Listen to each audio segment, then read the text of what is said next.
इसके बाद आपका वीजा प्रोसेस है, तो वीजा प्रोसेस आज जिस दिन आप इंटरव्यू देने जाते हो ना, इंटरव्यू देने के अच्छा, अपॉइंटमेंट कितने टाइम में मिली थी आपको?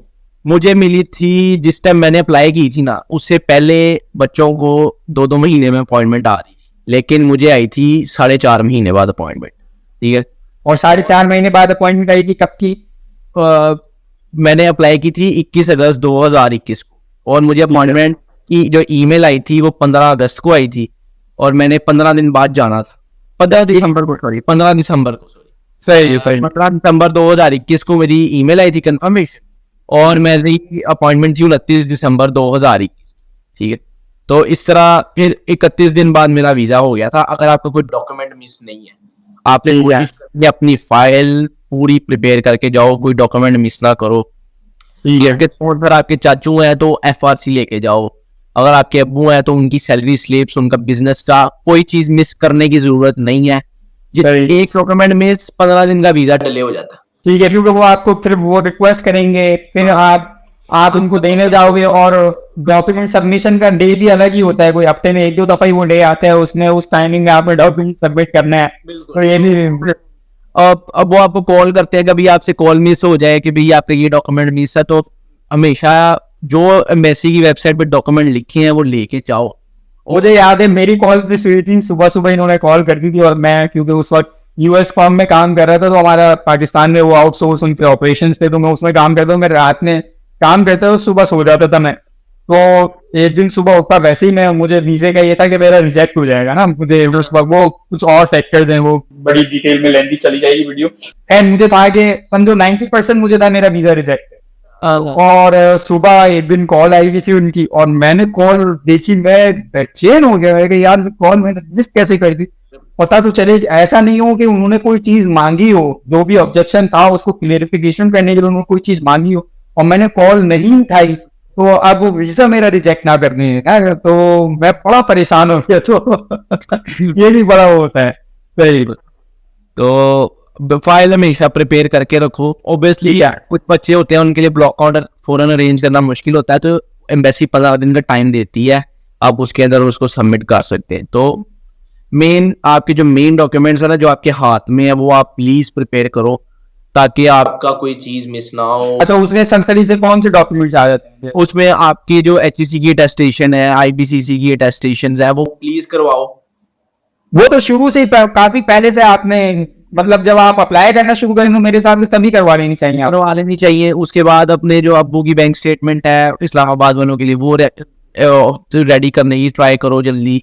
फिर अपना, अगर आपका कोई अब्बू का वो पे रोल पे नहीं है, वो उनका बिजनेस है, तो उनका बिजनेस रजिस्टर होना चाहिए, उसका टैक्स पे होना चाहिए, टैक्स पे, हाँ बिल्कुल। उसके डॉक्यूमेंट्स निकलवा के रखो। अगर तो आपका अब पे रोल पे है तो आप उनकी सैलरी स्लिप्स लेके रखो। कोई अगर आपको बाहर से स्पॉन्सर कर रहा है तो उससे उसके फाइनेंस जो है ना, फाइनेंस की डिटेल लेके रखो, ताकि आपको मौके पे हड़बड़ी नहीं मचे, आपको आपके पास चीजें रेडी।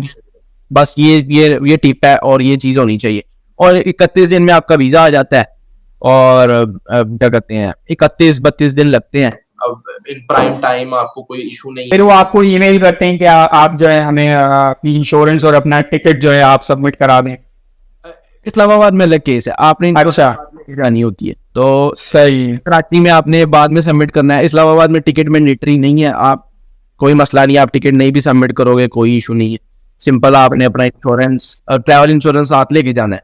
और वो ये मतलब ब्लॉक अकाउंट आप करवाओगे नेट से कोरेकल से, तो वो ब्लॉक अकाउंट भी होगा, ट्रैवल इंश्योरेंस भी होगा, वहाँ की इंश्योरेंस भी होगी, वो उसी के साथ हो जाएगा आपका। और उसके बाद आपने अप्लाई करने के लिए रेडी है। वैसे मेरे ख्याल में मेन डॉक्यूमेंट जो मुझे जो है कि आपका लेटर ऑफ मोटिवेशन होता है, जो मोटिवेशन लेटर होता है, उसके साथ आपका एडमिशन लेटर सबसे मेन होता है। आपकी डिग्रीज होती हैं वो अटेस्ट होनी चाहिए, और मार्कशीट्स हो गई चाहे उसके साथ। और मेरा तो केस ही हुआ था, मेरे नाम में थोड़ा डिफरेंस था, तो मैंने तो अपने हर सेमेस्टर की, फिर उन्होंने आ रहा कि मुझसे लॉयर फीस मांगी थी कि आपकी डिग्री वेरीफाई होगी, क्योंकि मेरे नाम में डिफरेंस आ रहा था। तो डिग्री वेरिफिकेशन की उन्होंने मुझसे लॉयर फीस मांगी 50,000 रुपए ना।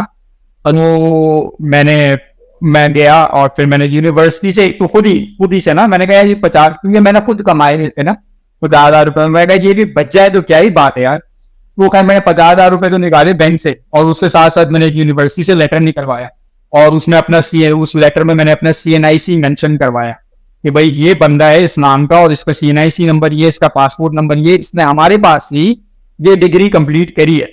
और उसके साथ फिर मैंने अब हर सेमेस्टर की जो सेमेस्टर फी थी जो मैंने पे की थी उसकी स्लिप्स मेरे पास रखी हुई थी। हर सेमेस्टर की जो एग्जामिनेशन फी मैंने पे की थी वो मेरे पास रखी हुई थी, वो स्लिप्स सारी थी मेरे पास, वो मैंने सबमिट। उसके साथ मैंने आपका जो एडमिट कार्ड मिलता है हर सेमेस्टर के एग्जाम में बैठने के लिए, वो मेरे पास था, वो मैंने मतलब सारे मैंने कोई उस वक्त तकरीबन 55 या 57 कुछ इस तरह की फोटोकॉपीज बनी थी सारे डॉक्यूमेंट्स की ना मेरे पास, कि भाई मैं हर तरीके से अपने पास से भी उनको प्रूफ करूं कि ये डिग्री मेरी है, मैंने। तो ये सारी जब मैंने जमा कराई, भाई कोई 1-1.5 हफ्ते बाद मुझे कॉल आई, इन्होंने कहा कि आप आ जाएं और आपने जो लॉयर फी जमा कराई थी वो आप वापस की।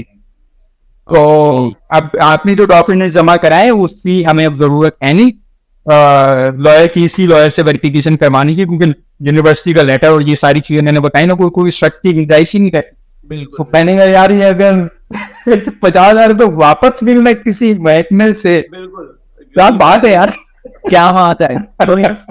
मतलब हमने जो चीजें कटी की थी उसका आपको बेनिफिट हुआ। हाँ वो तो, और फिर ये भी हुआ कि यार किसी अच्छे मुल्क में जा रहे हो यार, वरना आप देखो ना कि हमें क्या है कि किसी के पास अगर पैसे चले गए तो आप भूल जाओ, वो चाहे 2 रुपए 10 रुपए या 10,000 रुपए, तो वापस आना भूल जाओ आप, वो वापस नहीं आते, वो कहीं ना कहीं खर्च हो जाएंगे, क्योंकि ऑब्वियसली उनको पता होता है यार इस बंदे ने तो दे दी, ये दे भी सकता है और देने के लिए राजी भी थे, इसी में उसने दे दिया 50,000 रुपए, वो कहीं ना कहीं और वो ये भी कर सकते हैं उनको वापस कर देंगे। तो उससे एक श्योरिटी मुझे ये भी हो गई, मैंने कहा यार मतलब अब ये जब ये लॉयर फी वापस करना है, इट मीन मेरा वीजा अब पक गया।